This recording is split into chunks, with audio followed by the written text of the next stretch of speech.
தற்போதைய உடனுக்குடன் நேரலையை பார்க்கலாம்.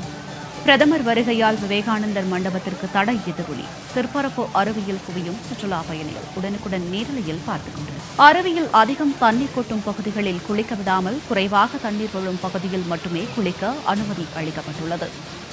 அருவியில் கூட்டம் அலைமோதுவதால் காத்திருந்து ஏராளமான சுற்றுலா பயணிகள் குளித்து மகிழ்கின்றனர். திருப்பரப்பு அருவியில் சுற்றுலா பயணிகளின் கூட்டம் குவிந்து வருகிறது. அருவியில் கூட்டம் அலைமோதுவதால் காத்திருந்து ஏராளமான சுற்றுலா பயணிகள் குளித்து மகிழ்கின்றனர்.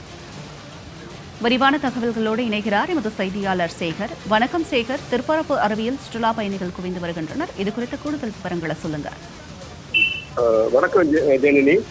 குமரியில் கடலில் நடுவே அமைக்கப்பட்டுள்ள விவேகானந்தர் மண்டபத்தில் 3 நாட்கள் தியானம் செய்வதற்காக பிரதமர் நரேந்திர மோடி குமரிக்கு வந்த இன்று 2வது நாளாக ஆழ்ந்த தியானத்தில் ஈடுபட்டு வருகிறார்.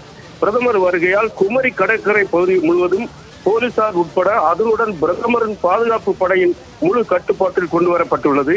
இந்த நிலையில் குமரி கடற்கரை பகுதியில் சுற்றுலா பயணிகள் செல்ல கடும் கட்டுப்பாடுகள் விதிக்கப்பட்டுள்ளதால் சுற்றுலா பயணிகள் அந்த பகுதிக்கு செல்லாமல் குமரி குற்றாலம் என்று அழைக்கப்படும் திருப்பரப்பு அருவியை நோக்கி வருகின்றனர். இவர்களின் வருகையால் திருப்பரப்பு அருவி பகுதிகளை களை கட்டியுள்ளது. அருவியின் அதிகமாக தண்ணீர் கொட்டும் பகுதிகளில் சுற்றுலா பயணிகள் குளிக்க அனுமதி மறுக்கப்பட்டுள்ள நிலையில் குறைவாக தண்ணீர் விழும் பகுதிகளில் மட்டுமே குளிக்க அனுமதி அளிக்கப்பட்டுள்ளது.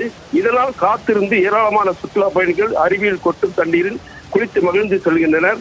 மேலும் ஆபத்தான பகுதிகளில் வேலிகளும் அமைக்கப்பட்டுள்ளன. சேகர், தங்களுடைய தகவலுக்கு நன்றி.